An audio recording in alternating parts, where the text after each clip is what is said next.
Oh, it's Saturday. We've got a bit of a chilled day today, not got much planned, which is welcome actually. I'm a pretty tiring week, but I thought, Philly dragged me to the gym this morning, which I am pleased about, but now just going out to move my car back to where it lives because there was no space. Still quality, look at it. And if you guessed by the title of this video, we are going to be adding something to this today. But it says in the instructions, if I can work out how to use it, it says in the instructions that you have to open the bonnet and let the car sit for 5 minutes before you fit it to stop any electricity that might be circulating through the rails of the car. Alright, so let's get this bonnet. I don't know where the bonnet catch is. There it is. The old 3-litre TDI. Now again, this is what's under the hood. Plenty of space. Look at that, loads of space. I now need to work out where everything goes. I think this, oh yeah, this just comes off. Like in Mum's. Yeah, just like in the Evoque. Pops off, that sits on those little rubber sections. That looks all right. That looks all right. We'll just leave that the 5 minutes, but we'll get the instructions out. And Zach's joined me because, you know, we did the last one together, didn't we? Yeah, and we want to do it again. So we want to see if it makes any difference to this one. So right, let's get the instructions. It always helps if we read them. I have to say what we're using again this time. We're using the TDI tuning box, so link will be in the description for that as well. Big shout out to those. It's super simple to use. I knew as soon as I was getting this that I wanted to get another one of those because it was kind of easy power, wasn't it? It made a big difference on Philly's Evoque. She loves it. Yeah, there's different settings from 1 to 7. And 4's the middle ground, most economical power kind of trade-off. She has it on 7 all the time, obviously. straight up power. But yeah, let's grab the instructions because this one obviously is a different engine, so works a bit differently. So let's kind of see what we need to do. Work it out. This is everything you get in the box. You've got the kind of tuning box there. It's Bluetooth enabled, this one is as well, so you can connect it to your phone. A little shout out on that one. There's a little serial number here. I won't show you mine specifically, but you need, before you put it in, make a note of that serial number because you will use it to register it against your phone or for the Bluetooth thing. And I think that's the same as the other one. Instructions are nice and simple. They've got a nice printout. At the same time, still don't really know what I'm doing, so I'll have to try and work it out. It says boost there, so I'd imagine that one is that one there, and fuel over here, so that's got to be around here somewhere. I don't know, I'll read the instructions. Right, let's get working out what we actually need to do. So we're currently trying to work out where everything goes. We've got the boost one, that was simple, it's on this top, the same as the other one. This picture though looks kind of different, so we know that we have kind of like this because that is under this rubber thing here, but I can't see anything that looks the same, so I'm going to try and climb on top. As you do, how else are you going to do it? I'm going to try and climb on top and see if I can find the right connector. See, look, you can see that it says it's under there, same, but where under there? It says it's under the fuel. It's next to the fuel rail. Yeah, let's have a goose. It's a game of... I think I've found it. So let's hope so. Let's hope so. So if you come round, to the side down here, it looks like the rail is that thing that sits along there, and then that looks very much like it should be the right, very awkward, hard to get in there. That looks like the right connector. So I'm going to work on that. Might have to get Zach's tiny little fingers in there, but I think that's the one. So I'm going to aim for that one, see if I can get it out without the screwdriver, and then yeah, see if I can get another one on. Zach ran and got me screwdriver. Too thick. A bit too big, but I have to say that you can see in there is what you're looking for. It was quite a pain to get it out just because of the space.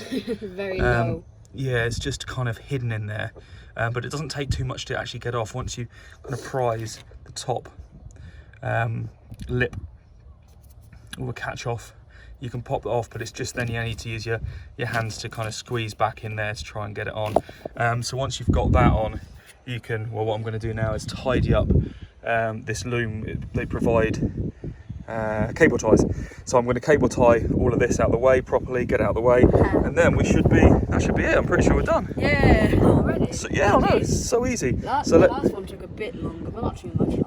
No, this one, the hardest part was locating the actual fuel booster. sensor.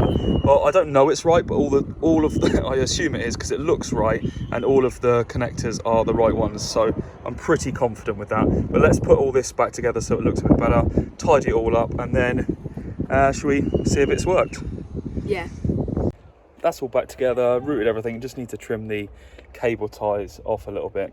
But what I said before as well, make sure you write down that serial number before you connect it all, and hide the little TDI tuning box out the way, which is what I did with the Evoque. You can see it in the link, description, wherever it is. I put it in a really tight, hard to find or hard to reach kind of place just to keep it out of the way. But then I realised as I tried to sync it up with Bluetooth, I needed the serial number, which is a real pain in the bum because I had to really get it out again. So this time I haven't done that, and I've left it in a fairly easy to access place. And I'll sync it up to the Bluetooth device, so it's all sorted first. That is the outside all done. I'm just going to jump inside because I need to connect the Bluetooth and I need to turn the ignition on. So let's hop inside and do that. Oh, hello.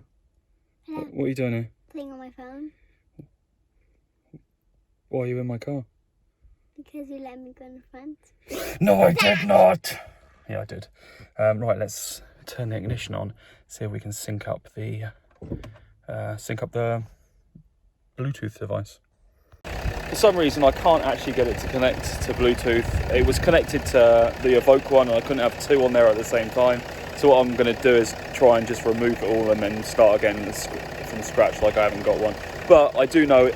I think it's working because if you look under the bonnet, LEDs are all on, and you can tell I've cranked it up to 7 because why not? It starts on 4, which, yeah, like I said, it's the best mix of economy and power. 7 is more power. So 7 is the default to put it on, right? Yeah. 7. 7. Always 7. Always. Speed is key. Yeah, speed 5. Right, should we take it for a quick spin? Of course. Oh, well, let's put Harper in the back. Yeah. Out we go. Let's test the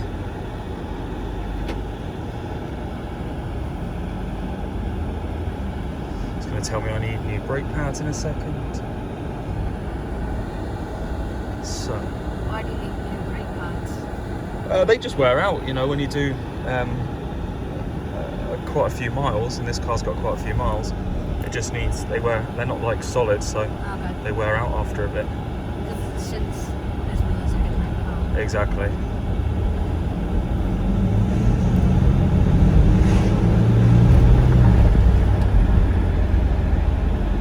Seems to have a bit more grunt to it. Let's see what it's like when you whack it in sport mode as well. Over into sport.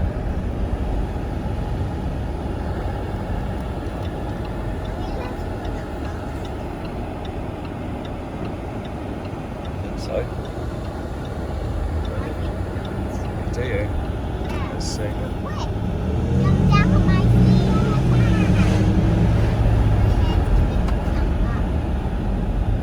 Let's go this way.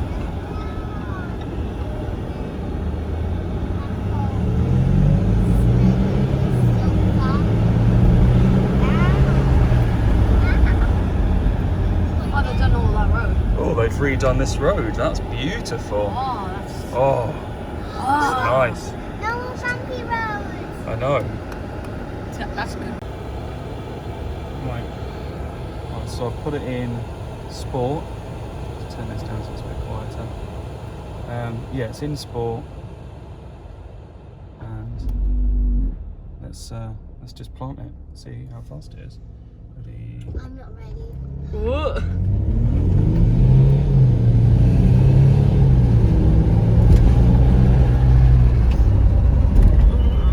I'm really sorry for all the shakiness. I'm a very bad cameraman.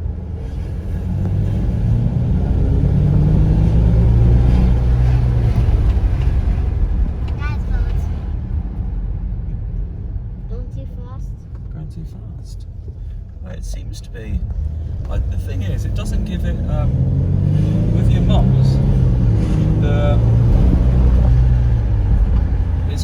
I think it's got a bigger kick on the turbo on your mums. Really? Yeah. So you know when you put your foot down, it's got a bit of lag, and then it just Whoop. floors it. Oh yeah. Does yours not have that? It doesn't seem to. Not as much. I mean, it just picks up quicker. So everything just, it does get quicker. So is that good or bad? Like that. What we're already doing now. Why? It's not that it's just different power delivery. Your mum's is a smaller 2 litre. It's too fast. You think it's too fast? Right.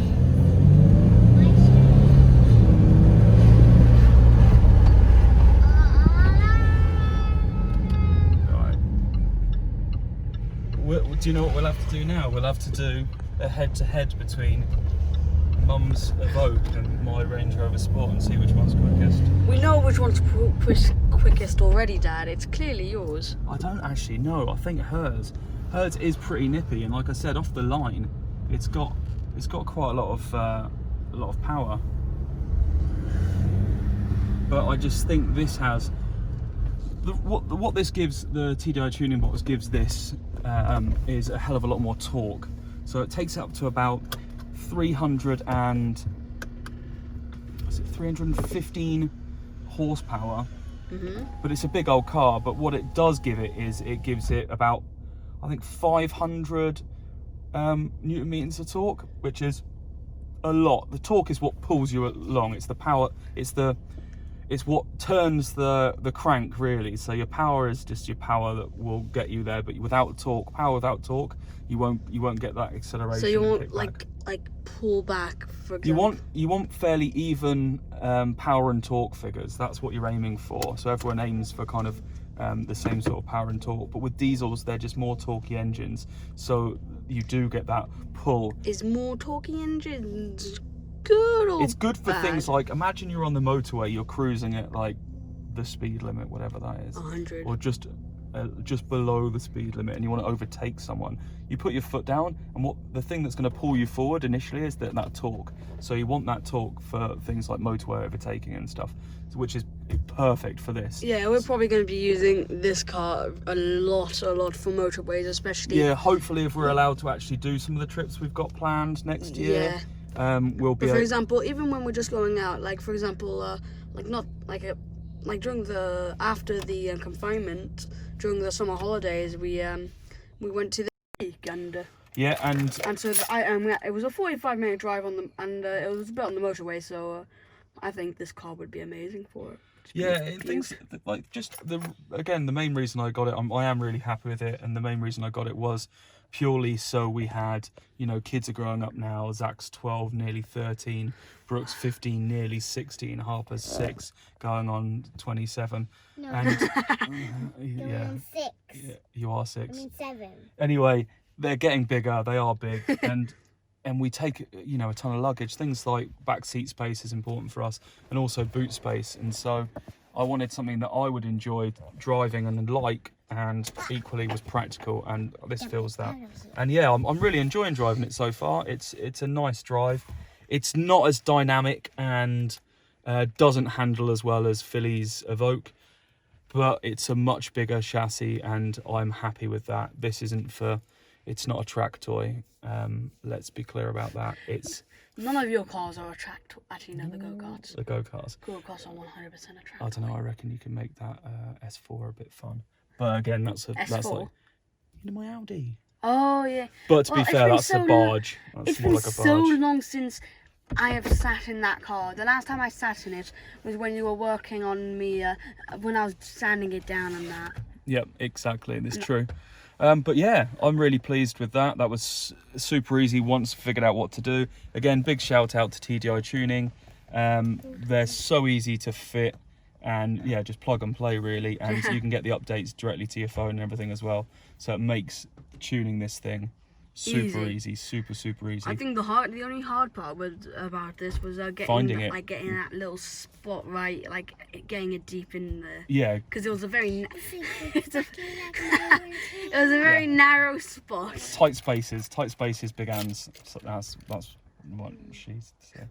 Anyway, thanks very much for watching. I'm going to continue to do a few little things on this. I mentioned previously, I've got some tyres that have arrived. I've got some brake pads. I'll obviously not going to fit the tyres myself. I'll chuck them next door. Hopefully they can fit them. Got another one for Philly's car as well, because that's got a little chunk out of it, so I'll replace that. And let's see if we can get some other little bits and pieces to make this perfect. And yeah, I'll see you on the next one. So like and subscribe, leave a comment, and what was that face? It's my face when Zach does the outro. Why? Is it because it's cringe or? Like and subscribe, leave a comment on what we can do for our future projects, and then also maybe give us a couple of tips of what we can also to help us with those future projects, and ring the notification bell so that you can be notified when we post a video of us doing some more cool things with cars, go-karts and motorized vehicles. Or not. or anything. Or anything, food, holidays. Food. I think we're going to have to do a foodie one because there's It's been so long. but also there's a little treat that Mum's got for you tomorrow. For And we dessert. don't know what it is. No, listen. Yeah, so Peace out. See you later, boy. Let me show you how to shake your lemonade. And you don't have to jump on anybody's train. Don't you sweat it when they're throwing you the shade. You can make it. You can make it. Watch it. Pinky up, sip a cup of tea. Yeah, looking down from where you thought you'd never be. The paparazzi flash cashing on the scene. You can make it.